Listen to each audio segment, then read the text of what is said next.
Hey, what's up DIYers? Mike Boards with the Mike Boards channel. Thank you for watching. We have a problem with our top load washing machine. It is leaking a lot of water at the very bottom and we need to check into it. Let's get started. All right, DIYers, as you can see, there is a difference. We've got a lot of wet carpet and dry carpet. We've got these shot back out and we're gonna figure this out. Safety first always, go ahead and disconnect the power cord to your system. Cut all electrical power to your washing machine. We did spend a couple minutes and shot vac, and we also laid towels. It is pretty wet.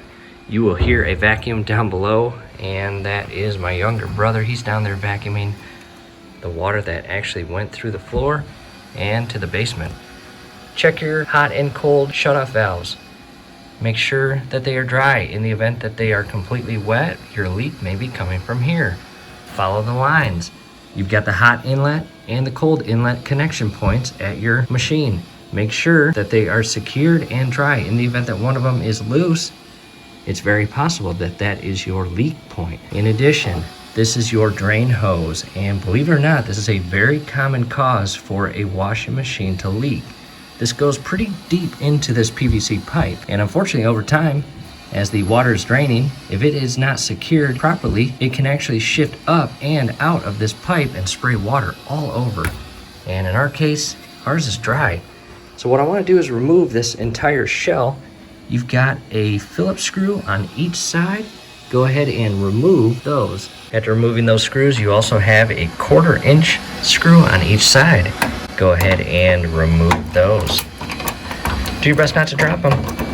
After you get those screws out, you can carefully shift the control panel up and off. From here, what we're going to do is remove that ground screw to the lid switch and pop these little brackets out of the indents there. In our case, it is an 8mm, and do your best not to harm any wiring or any additional parts when you remove that ground screw. Pretty small. Set that aside, and you've got the electrical connection to your lid switch. Go ahead and carefully shift that off. Do your best not to break it. It is plastic. What most people do, grab a flathead screwdriver. You've got a little indent down in there, and once you get it in place as shown here, you can push away from you and it should release that bracket just like that. And do that for both sides. At this point, I have carefully positioned the control panel in a way where it's not going to fall and damage itself or any of the wiring as I pull this shell away. You don't actually have to remove the ground screw to your lid switch, just that connection point. From here, you just carefully shift the shell up and away, as shown here, of your washing machine. And I will continue pulling this away and set it in a safe location. All right, DIYers, as you can see, we have a lot better access to everything inside the washing machine. And now you just got to do some inspecting and just run your hand. Be careful. If your machine just turned off, don't touch any hot portions. And you got a motor down here. And I'm checking everything. Got some hoses. Everything's dry so far.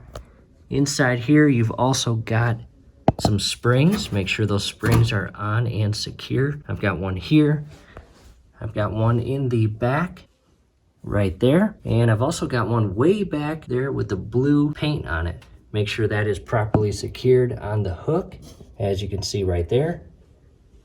And everything's dry so far. And here's some wet. Okay. That's very wet on the underside. This is your drain hose. And comes out of here, out of your pump, feeds out here, comes through your back panel and up into here where I was telling you about. Chances are we've got a cracked hose at this point. To the back side real quick, I'm going to release the clips on this plastic panel so I can actually pull it through. And I may need both hands, pinch this little clip together and push it through. There's one on top and one on bottom. After pinching and pushing the clips on the back side, you can carefully shift this through just like that. What I'll do is I'll pull the hose out. Be aware, it may leak a little bit of water. With the hose out, all I'm going to do is carefully feed it through this little hole right here. So check this out. As I maneuver it, you can see the water come right up to the top.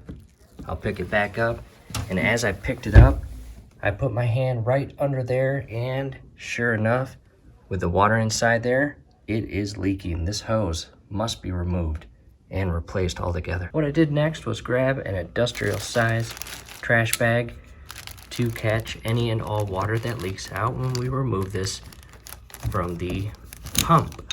It will leak some water. There it goes. See that? I want to catch all that water inside this bag, and then I'll remove it. That's a lot of water. As that drains, you've got this little plastic clip, and you may need to grab some pliers and remove that as well, as shown here. We'll go grab the new part from the store. Did some more vacuuming, and here is the new hose part number. I will pull it out of the bag. With the hose out of the bag, just looking at the old one, here's the clip, and I'm going to remove this part from this actual plastic piece. There we go. That is the part that's going to feed onto your pump. All right, DIYers, quick update. It's a really good time to replace your pump. Even though your pump may be good, it will fail and begin leaking over time. So with that said, since we have already emptied all the water out of the system, it's a good time to replace this pump. We won't bore you with that in this video because we're working on the hose. However, in the event that you want step-by-step guidance on how to replace this pump with a brand new one, definitely check out the link scrolling above. Next, what you want to do, compress this clamp and install it and secure it to your pump. And you want this hose flush with that plastic tab as shown here, and properly seat your clamp. This little tab here that secures the hose to one of our steel legs. Push that in place, and we'll continue running the hose up. And be aware, you may have to do what I'm doing, pulling the entire hose through that portion of the hole. And what I'll do is push this all the way through, up and into our drain pipe. As you insert and secure this portion here, make sure you insert it on the back aluminum panel.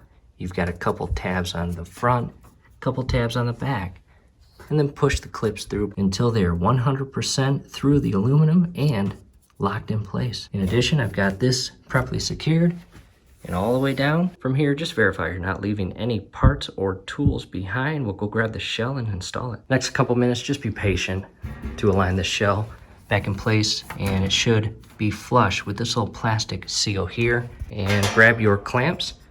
The way these go in is on that back notch in the aluminum, and pull it forward until you can push down and secure it. Just like that. Do that for both sides. Next, resecure the electrical connection tab for your lid switch until it clicks and is locked in place. From here, position your control panel back in place in those notches. With the control panel back in place, on the backhand side, just make sure you insert and secure the lower Phillips screws on each side, as well as the screws up top. And we got one more to insert and secure here. All right, DIYers, that completes the project. It is now time to run a test cycle. Hopefully this helps. Hey, do us a favor, below the video, you'll see that thumbs up icon. Click on that, like the video, subscribe to the channel. Definitely ring your YouTube bell. That would be very helpful to us. We would really appreciate it. Thanks again for watching.